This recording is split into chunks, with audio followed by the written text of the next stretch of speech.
Thank you, Madam Chair. Good morning. Thank you all for attending today's hearing on cybersecurity in the health and education sectors. Looking at you out there, I feel like I'm Vladimir Putin meeting with his generals, like on a table 60 yards long. But thank you for being here.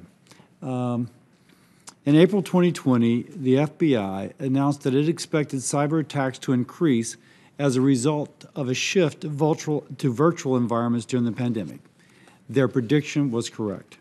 While cyber threats impact nearly every aspect of our daily lives, we're discussing just two.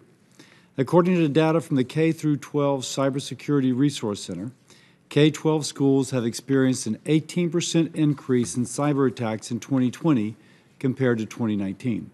Specifically, 317 school districts across 40 states suffered 408 publicly disclosed cybersecurity incidences in 2020. Microsoft Security Intelligence found that 61% of nearly 7.7 million enterprise malware encounters reported in May 2020 came from the education sector, making it the most affected industry. With regard to healthcare, nearly 50 million people in the U.S. had their sensitive health data breached in 2021, more than triple 2018 numbers. Just last month, U.S. federal agencies led by the Cybersecurity and Infrastructure Security Agency issued the strongest warning yet of cyber attacks on critical infrastructure by Russian government security and intelligence services retaliating against any organization providing support to Ukraine. So what exactly are these cyber threats and incidences? In both health and education, the industries being hit by ransomware and phishing attacks. In the health industry, patient care is time sensitive. As a doctor, I cannot express enough the importance of timeliness in care. Cyber attacks that delay care cost American lives, and that was particularly during a pandemic.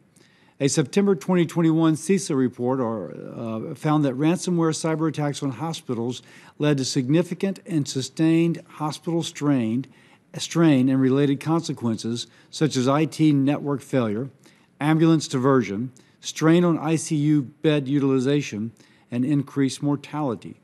We must talk today about stopping adversaries from denying our patients the care that is needed. Cyber attacks are never a victimless crime.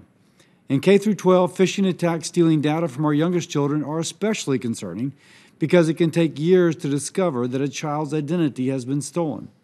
In the meantime, the thieves can open credit cards and mount up large debts with a child's identifying information.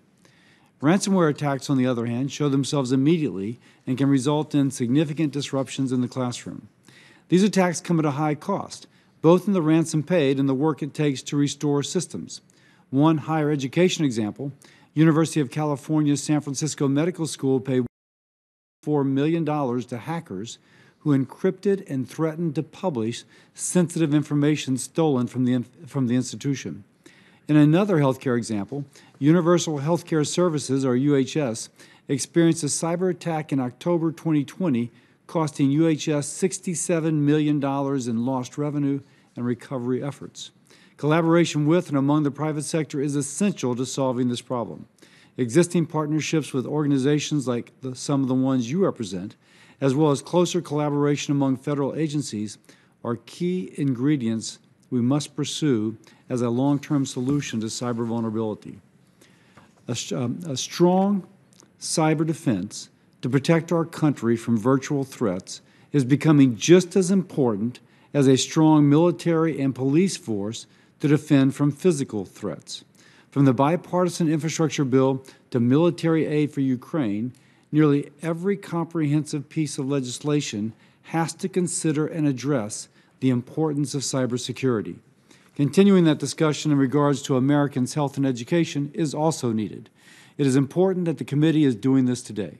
With that, I look forward to hearing from our witnesses about how to improve cybersecurity protocols on the federal level, and I yield.